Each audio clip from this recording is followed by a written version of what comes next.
When people talk about preserving natural areas, they often emphasize protecting species that may be medicinal or benefit humanity in some other way. I dislike relying on such arguments because of the underlying assumption that biological diversity is only worth protecting if it benefits people in some way.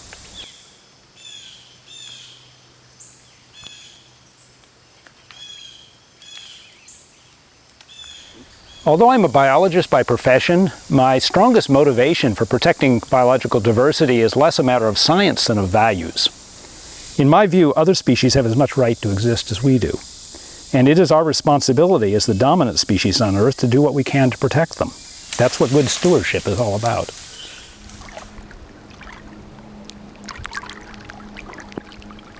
The Athens Conservancy started in 2002. It was John Naus's idea originally. He'd spread the word that he'd like to start an organization that was dedicated to preserving wild areas and green space in Athens County and vicinity.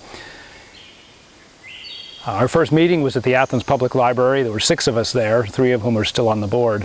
And those early meetings were pretty relaxed affairs. We sat around talking about the birds we'd seen and the plants we'd discovered, and we compiled a list of land that we would like to purchase for nature preserves. But that unpressured pace of the first year came to an abrupt halt in the spring of 2003 when we discovered that the trees here in Hawk Woods had been marked for a timber sale. It's not virgin forest, but it's as close to virgin forest as you'll find in this part of the state, with its big old tulip poplars, as you see behind me, and large oak trees. So spurred by the specter of losing Hawk Woods, the Athens Conservancy sprang into action. In collaboration with Athens Mayor Rick Abel, who was very supportive, we undertook a major fundraising effort. We were able to land 2 state grants totaling $500,000 and an Athens Foundation grant for $10,000 plus $40,000 in private donations.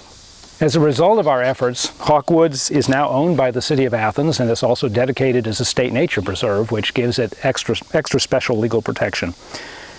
The purchase also included the ridge that separates Hawk Woods from Sells Park, and that allowed us to build the first public trail connection between the City of Athens and Stroud's Run State Park. In 2004 and 2006, the Athens Conservancy used Clean Ohio grants to purchase 2 other properties that together form what is now the 75-acre Blair Preserve, which is surrounded on 3 sides by Stroud's Run State Park. It's almost like an inholding into the park. The trace trail through that preserve, which we completed in 2011, provided a new trail connection between Dow Lake and the city trail system. The Athens Conservancy also built and maintains a public backpacking campsite within the Blair Preserve, which is the only public backpacking campsite in the county. And I'm told the only free campsite in the county. In 2006, AEP, American Electric Power, donated 65 acres of mature forest bordering on the Hockhocking-Adena Bikeway. We named this the Bluebell Preserve because of the extensive patches of Virginia bluebell mixed in with thousands of trilliums and other native wildflowers. And many people visit the Bikeway in April to see this glorious carpet of flowers in its full bloom. It's really something to see. In 2008, we purchased a conservation easement on 269 acres of land about a mile east of Stroud's Run State Park. That land is owned by the daughters of former OU President John Calhoun Baker, and we have named it the Baker Preserve. We built 5 miles of trails there, which are open to the public, and the property also includes public access to the Hocking River for kayakers and canoeists and so on. Since 2010, we've been involved in a major rail trail project. We've used a series of Clean Ohio grants to purchase more than 13 miles of abandoned rail grade. The long-term goal is to connect the existing county bikeway, the Hockhocking-Adena Bikeway, with both the Moonville Rail Trail to the west, most of which is in Vinton County, and the North Bend Rail Trail in West Virginia. And this could eventually permit people to bicycle from Athens or Nelsonville all the way to Washington, D.C. via an existing system of trails in West Virginia and Maryland. The biggest piece that's missing in that whole trip is the piece in Athens County. It's an exciting prospect for trail enthusiasts, but it's a long-term project. Tourism in Athens County represents an over $30 million economic impact in our county, making it one of the largest economic drivers for us. And of course, one of the primary things that we promote to visitors are the natural assets and resources of the region. Our relationship with the Athens Conservancy goes back many, many years. And one of the things we love about working with them is their work in providing and conserving and preserving these natural resources for our local residents and visitors to enjoy. And we find that people get a lot of inspiration from natural resources. And we're very proud of our relationship with the Athens Conservancy and very proud to promote what they've done for our county. The biologically rich forests of Appalachian Ohio, such as you find in Hawk Woods that you see around you here, are a source of profound joy for me and for many other people. Experiencing wild places like this has a soothing and rejuvenating effect on me that's essential to my feeling of who I am and my place in the world. But sadly, this precious natural heritage is threatened. The most obvious threat, of course, is development, the building of malls and highways, housing, and so on. A less obvious but more insidious threat is invasion by non-native weeds. Rather than destroying the forest suddenly and completely like development does, they move in slowly, unnoticed at first, and spread like a cancer. They crowd out the native plants and in some cases poison them with chemicals produced in their roots and their leaves. And as a result, they change the composition of the forest floor, replacing the multitude of native species with a few highly competitive introduced ones. Because many invasive species have arrived recently, much of our local forest is still in good condition. For example, there are parts of some Athens Conservancy preserves where the flora is entirely native. And we have the opportunity to maintain the diversity of these high-quality forests through watchfulness. Hi, I'm John Naus, and as you can see, I'm rather soiled. That's because we have been up here working in the heat today at the Blair Preserve around the campground, controlling invasive non-native species. This property was logged about 20 years ago, and a lot of invasive plants moved in. The most serious ones here are Asian bittersweet, multiflora rose, Eurasian privet, burning bush, garlic mustard. And of course we have a series of garlic mustard pulls every spring. Controlling the invasive plants here around the campsite is there's a secondary plus to that, and that's improving the view from the campsite. For instance, there's a rock right over there, a beautiful big boulder that was completely invisible because of the vines around it. You could not see it. So in any case, the biggest reason we want to do away with the invasive plants is to allow the desirable and beautiful native plants the opportunity to recolonize. I'm Brian Blair, and this is the Blair Preserve owned by Athens Conservancy. I'm really honored that Athens Conservancy called this area the Blair Preserve, and I was glad that I was able to help out the Conservancy in purchasing this inholding. This area here is an inholding within some of the other Athens Conservancy lands and right adjacent to Stroud's Run State Park. The land was for sale on the open market, so anybody could buy it. And one issue with having lands that are desirable for purchase is the grants. The state grants or federal grants take a long time to get funded. And the seller typically wants to sell right now. And so I was able to help out in being sort of an interim owner of this land. I was able to purchase it and wait till the Athens Conservancy in the state of Ohio could work out some grants to permanently protect the land, and then the land was resold to the Conservancy and become permanently protected as part of this overall area. My name's Ann Bonner. I'm with the Department of Natural Resources, and I serve on the Clean Ohio Fund NRAC. That's the Natural Resources Assistance Council.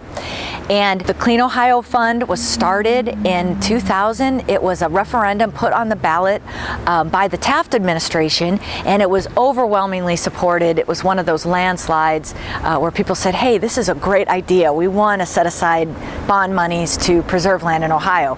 And that was really important because by the year 2000, Ohio was at its peak in development. In the 90s, the Farm Bureau statistics showed that 9 acres of farm and forest were getting bulldozed every hour in our state. And it was just a time when there was a lot of fears about land disappearing, and with that, our cultural, ecological, and natural heritage. So the Clean Ohio Fund is a great grant program, but they will give you 75% of a project in dollar value.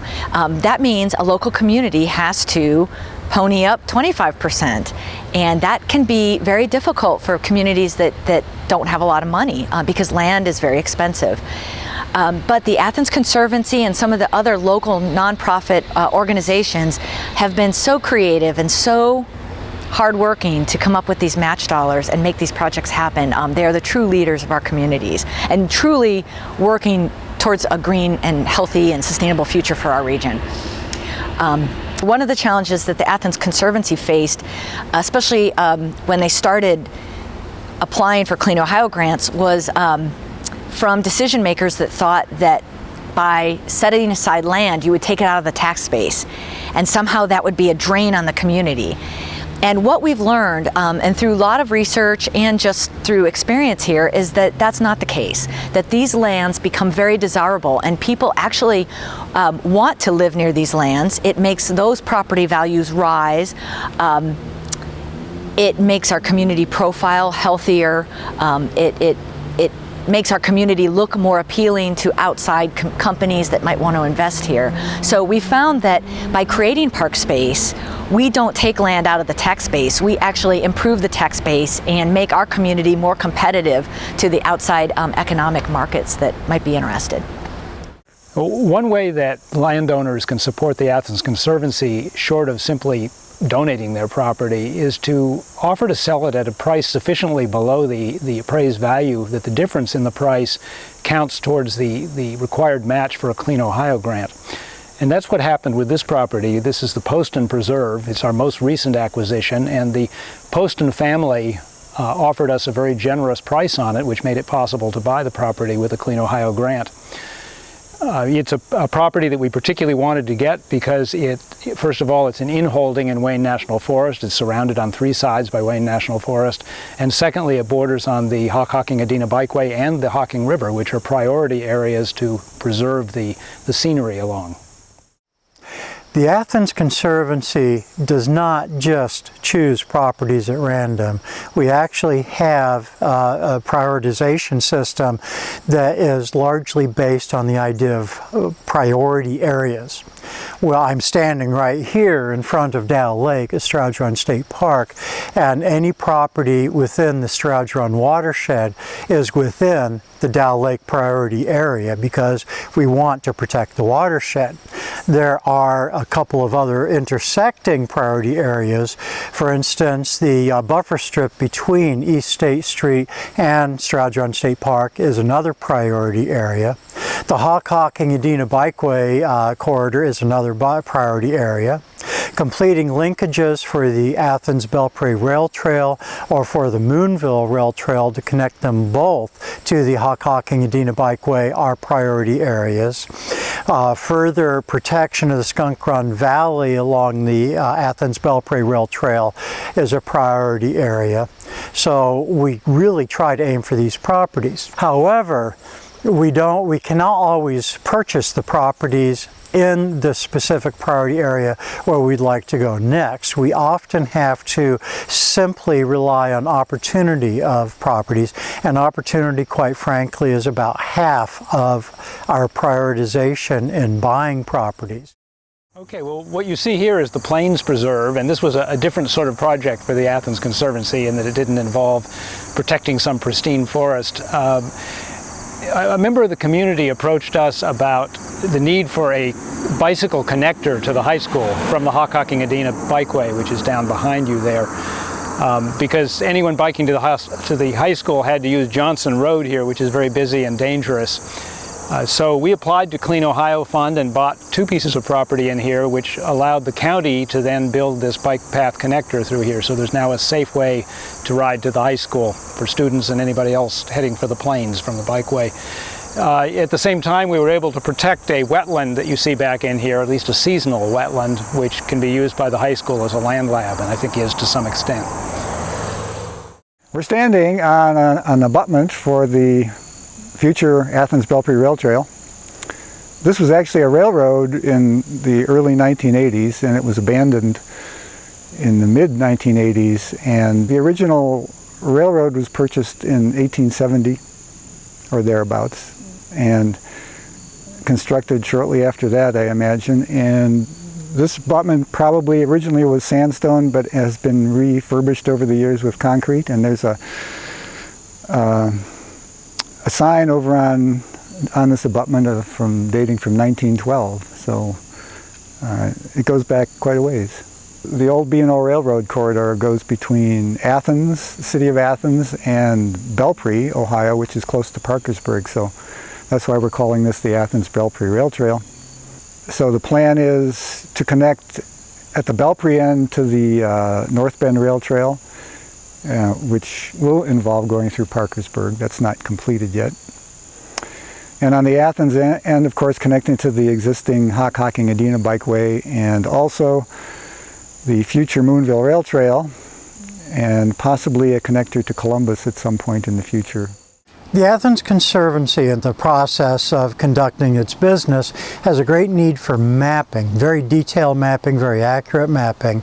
And so we have established a GIS system for our own use and for also public assistance. GIS stands for Geographic Information Systems, and it is a way of electronically using computer to do mapping. This is an example here of one of the maps that we've produced. We've produced many maps, and this allows us to better carry on our mission to be able to analyze land areas within the geographic region so that we know what's what. We also assist landowners who are interested in preserving their land or somehow doing conservation programs by enabling them to have access to these mapping services. We do the work, but we work with them to create maps for their benefit. We have also created a section on our website, athensconservancy.org, where people can go to access mapping resources for themselves. You can even download a free program called FGIS to do GIS mapping yourself. And we offer shape files and point to other places where other resources can be downloaded. People are always asking us how they can support the Athens Conservancy. There's so many different ways that you can do that, so I'm going to explain a little bit about how. You can become a member for $10 a year or simply donate money to help us protect open space by going to our website. Or perhaps you and your family own a beautiful piece of land that you've always dreamed would be preserved forever. There are so many ways to do this, and we can meet with you to discuss how. We can also accept donations of land with or without a home for the establishment of a preserve, or for sale or rent to support our work. We will meet with you to walk the land and survey it for quality and condition, looking at the forest type, the presence of native plants and animals, geology, location, etc., and we will let you know immediately if we believe that it's worth preserving. If so, we'll preserve it forever. You can also create a conservation easement on your land, which will permanently protect it while you continue to own it and even after you sell it. Another option is to remember us in your will. We can accept bequests of cash, stocks, bonds, land, and homes. Another way to help us is to donate items that we can sell, such as used automobiles or other items that are in good condition. We can also accept donations of trail building tools and lumber and anything else that could help us maintain our preserves. And finally, you may wish to consider volunteering your time by becoming a member of our board or our advisory board or a subcommittee that can help us with things like fundraising or publicity. And last but not least, every year we use many volunteers to control non-native plants on our preserve lands. This can be hard work, but if you love working outside, it can be very rewarding. So contact us if you'd like to know more about the many ways of helping us. Conservation easements provide property owners with a mechanism to ensure that the forest and other habitat on their land is protected in a natural state in perpetuity. I've found that some people who are highly motivated to preserve natural areas suffer the loss of special places that they loved as children. In my case, 2 woodlots where I spent countless happy hours as a child were destroyed when I was a teenager, one for a housing development and one to expand the sports fields for the high school. The intensity of my feeling of loss was comparable to, I think, what I might have felt at the death of a friend. I was very sad about it, and I was also angry.